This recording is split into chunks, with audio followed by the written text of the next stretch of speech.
Hi guys. So നമ്മൾ actually ഇന്ന് പോകാൻ പോകുന്നത് ചിതറൽ എന്ന് പറയുന്ന ഒരു ജൈന ക്ഷേത്രം കാണാൻ വേണ്ടിയിട്ടാണ്. ആൻഡ് ഇതിൻ്റെ ഒരു പ്രത്യേകത എന്ന് പറയുന്നത് ഇത് ആക്ച്വലി ഒരു റോക്ക് കട്ട് ടെമ്പിളാണ്, അതായത് ഒരു ഗുഹാക്ഷേത്രം. ആൻഡ് ഇതിൻ്റെ ലൊക്കേഷൻ വരുന്നത് നമ്മുടെ തമിഴ്നാട്ടിലെ കന്യാകുമാരി ജില്ലയിൽ നാഗർകോവിലിൽ നിന്ന് ഓൾമോസ്റ്റ് ഒരു 45 കിലോമീറ്റർ മാറിയിട്ടാണ്. ഏകദേശം നമ്മുടെ തിരുവനന്തപുരത്തിന് അടുത്തായിട്ട് വരുന്ന ഒരു ലൊക്കേഷൻ കൂടെയാണ് ചിതറൽ. നമ്മൾ ഓൾമോസ്റ്റ് അവിടെ എത്തിയിട്ടുണ്ട്. അപ്പോൾ നമുക്കിനി ചെയ്യേണ്ടതെന്ന് പറഞ്ഞാൽ ഇതിൻ്റെ ഈ ബേസ് പാർക്കിങ്ങിൽ ആദ്യം ബൈക്ക് പാർക്ക് ചെയ്യുക. ദെൻ നമുക്ക് ടിക്കറ്റ്സും മറ്റൊക്കെ ഉണ്ടെങ്കിൽ അന്വേഷിക്കുക. ദെൻ നേരെ നമുക്ക് ചിതറൽ ടെമ്പിളിലേക്ക് പോകാം.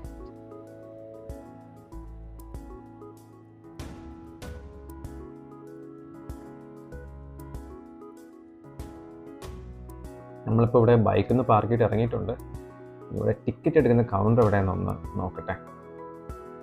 ഇവിടെ പ്രത്യേകിച്ചൊരു കൗണ്ടറായിട്ടൊന്നും കാണുന്നില്ല.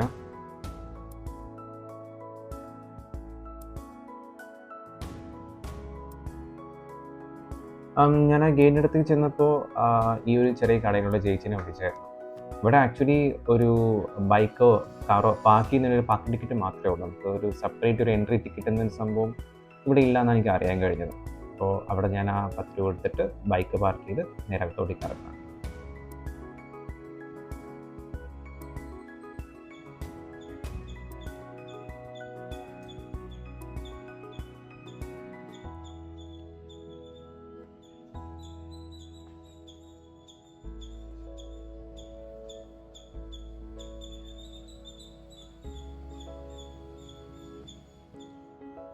ഓക്കെ, നമുക്കപ്പോൾ ഇവിടെ നിന്ന് കുറേ ദൂരം പോകാനുണ്ടെന്ന് കാണിക്കുന്നത്.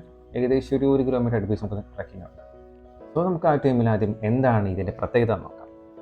അപ്പോൾ ഈ ചിതറലിൻ്റെ പ്രത്യേകത എന്ന് പറയുന്നത് ഇതിൻ്റെ മണ്ടയ്ക്കുള്ള ഒരു ഗുഹാക്ഷേത്രമാണ്. ആ ഗുഹാക്ഷേത്രത്തിൻ്റെ പ്രത്യേകത എന്ന് പറഞ്ഞാൽ അത് ആക്ച്വലി ഒരു ജൈന മതവുമായി ബന്ധപ്പെട്ടുള്ള ഒരു ഗുഹയാണ്. നമുക്കറിയുന്ന പോലെ നമ്മുടെ ഈ കൊച്ചു കേരളത്തിൽ ഇന്ന് ബുദ്ധമതവും ജൈനമതവും ഒക്കെ വളരെ കുറച്ച്. അത് തന്നെയാണ് ഇതിൻ്റെ സവിശേഷത. ആക്ച്വലി ഇവിടെ ജൈനമതം വരുന്നത് ഏകദേശം 2000 വർഷത്തിന് മുൻപാണ്, അതായത് BC 1-ാം നൂറ്റാണ്ടിൻ്റെ സമയം. സോ ആ സമയം മുതലേ ആക്റ്റീവായിട്ടുള്ള ഒരു ജൈനമതത്തിൻ്റെ ഒരു സ്പോട്ടിലേക്കാണ് നമ്മൾ ആക്ച്വലി ഇത് പോകുന്നത്.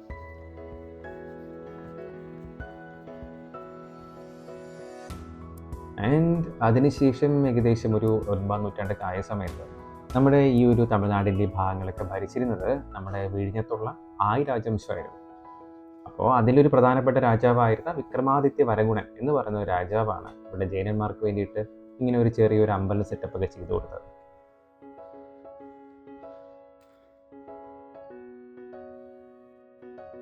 പിന്നെ പണ്ട് കാലത്ത് ഈ സ്ഥലത്തിൻ്റെ പേര് ചിതറൽ എന്നൊന്നും ആയിരുന്നില്ല കേട്ടോ.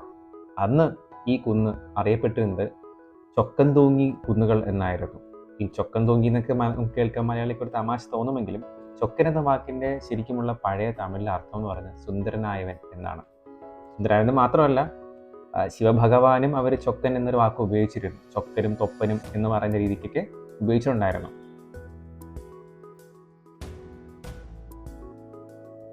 നമ്മളിങ്ങനെ ട്രക്ക് ചെയ്ത് ഒരുപാട് മുകളിലെത്തുമ്പോൾ നമുക്ക് ആക്ച്വലി ഇവിടെ നോക്കി നല്ലൊരു വ്യൂ കിട്ടും.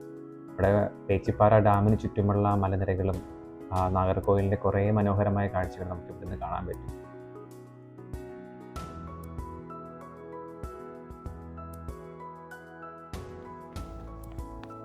അങ്ങനെ നമ്മൾ നമ്മുടെ ഗുഹാക്ഷേത്രത്തിൻ്റെ എൻട്രൻസിലെത്തിയിട്ടുണ്ട്. ആ എൻട്രൻസിലെത്തുമ്പോഴേക്കും അവിടെ ഒരു വലിയൊരു ആൽമരവും അവിടെ ഇരിക്കാനായിട്ട് കുറേ ബെഞ്ച്. ആക്ച്വലി നമ്മൾ ഇത്രയും ദൂരം ഇങ്ങനെ നടന്ന് മുകളിൽ കയറിയിട്ട് ആ ക്ഷീണത്തോട് വന്നതിന് ശേഷം ഈ ബെഞ്ചിലിരിക്കുമ്പോൾ നമുക്കൊരു പ്രത്യേക തരം സമാധാനം കിട്ടാറുണ്ട്.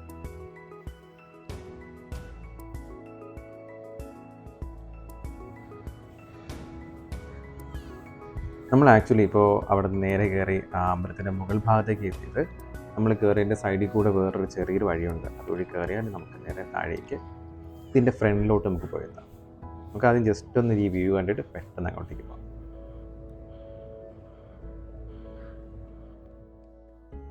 നമ്മൾ ഈ കാണുന്ന ചെറിയ വഴിയിലൂടെ കടന്നു പോകുമ്പോൾ 2 പാറകളിടയിലൂടെ ഒരു ഗ്യാപ്പ് ഉണ്ടാവും.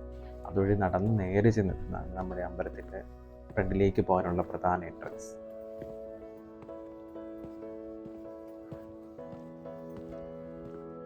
പിന്നെ നമ്മൾ ഈ വ്യൂ ഒക്കെ കണ്ട് പോകുമ്പോൾ ഈ അമ്പലത്തിൻ്റെ ഒരു സൈഡിലായിട്ട് ഇങ്ങനെ കുറേ പ്രതിമകൾ കൊത്തി വെച്ചിരിക്കുന്നത് കാണാൻ പറ്റും.